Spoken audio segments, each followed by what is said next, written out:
Cliff Kingsbury. No, this isn't Cliff Kingsbury. This is Ryan Gosling. This is not Cliff Kingsbury, just so you know. I mean, look at the swag. Look at the way this man looks. Okay, J. Bell, the Arizona Cardinals, the 10-2 Arizona Cardinals have all the trademarks of a fantastic football team. Good head coach, good defense, good quarterback, but nobody's talking about them, J. Bell. What is going on? How come? I mean, in 2018, they were the worst team in the NFL, and they've turned it around, and it's because of their head coach and defensive coordinator.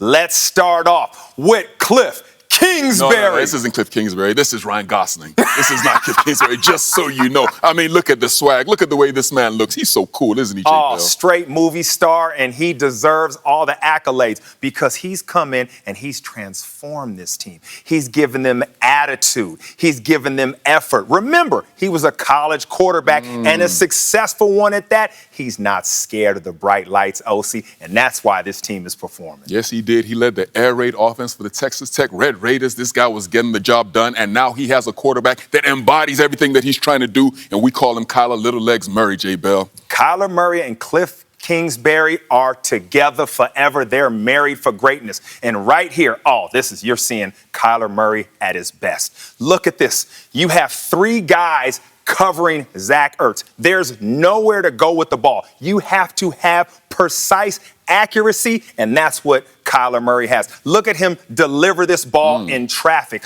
to where only his receiver can get him. He threw him open, and that's what we call that. You got to have elite arm talent to be able to do that, and he's going to display that once again here, Jason Bell, looking at DeAndre Hopkins. Oh, yeah? Look at DeAndre Hopkins down here.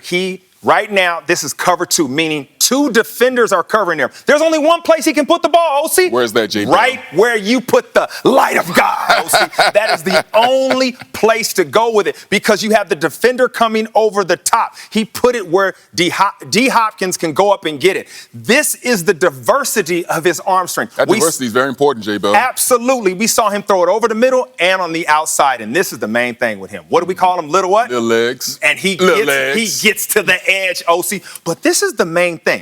Get out of bounds or get down because he's been hurt. He's been injured. And get rid of the ball quickly to your playmakers. Connor has been balling for him, especially catching out of the backfield. This is key for this offense. This is why they've been so successful with Kyler Murray distributing the rock. No question about that. But on the other side of the ball, they have a fantastic defense led by Vance Joseph, J. Bell, and they are flat out getting after it, huh? The former head coach. And the one thing he said is to play good defense, it takes patience, time, understanding. Your players got to know what they're doing. They got to know what everybody else is doing. And in the game, OC, when they have those two things down, they can solve problems on the fly. That's what we're seeing. Jordan Hicks right here, right? Jordan 4s and Jordan 1s. Their middle linebacker who thought he would get cut this year, he is bringing the pain for them, that leadership. You see the all-out blitz. This is what they love to do.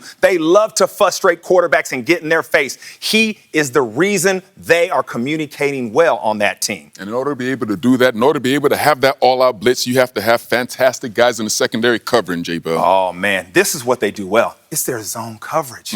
This right here is cover 3.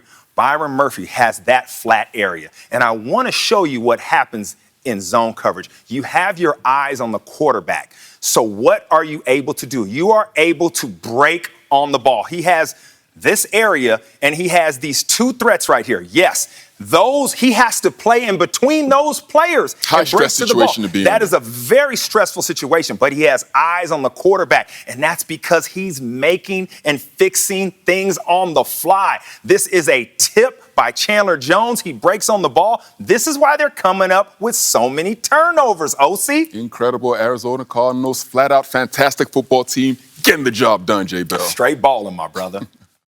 So 5 weeks to play in the regular season, and week 14 has some great games for us to look forward to. Let's take you through some of them. We talked about how tight this division is. Las Vegas Raiders 6-6 against Kansas City. How do you see this one in the AFC West? I mean, I'm going to make a noise. Woo! Ooh, it's that fire, isn't it? I mean, it's going to be hard to beat Kansas City because the Vegas offense is struggling. I don't think they can keep up in scoring points, and especially with Kansas City's defense playing the way they are. Earlier on in the season, we were worried about the Chiefs, weren't they? They couldn't quite find their stride. Do you think they are in the groove now?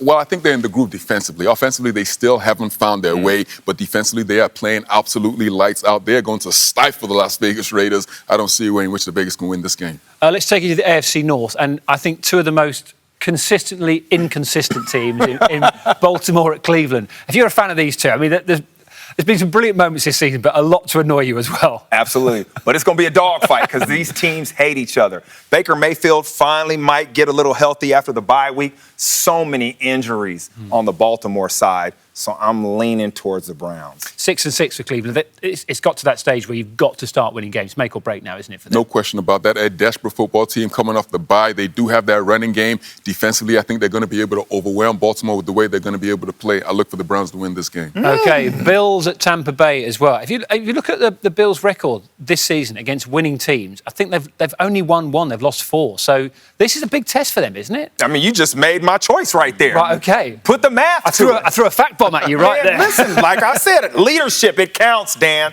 That being said, Leonard Fournette and what he's doing at Tampa Bay has made them very dangerous on offense. Gronk is back, and that defensive line on Tampa Bay, their defensive line, they'll dominate the Bills' offensive line. Yeah, no question about that. Tampa Bay entirely too strong. Just like you said, Buffalo Bills front runners. They are pretenders. They're going to go out there. They're going to lay an egg. Look for the Tampa Bay Buccaneers to run right over the Buffalo Bills. OK, sorry about that, Bills fans. Pretenders, he says. On Monday, Mwah. Kiss of death. I believe that. Is that another kiss of death? Mwah. Oh, it's over.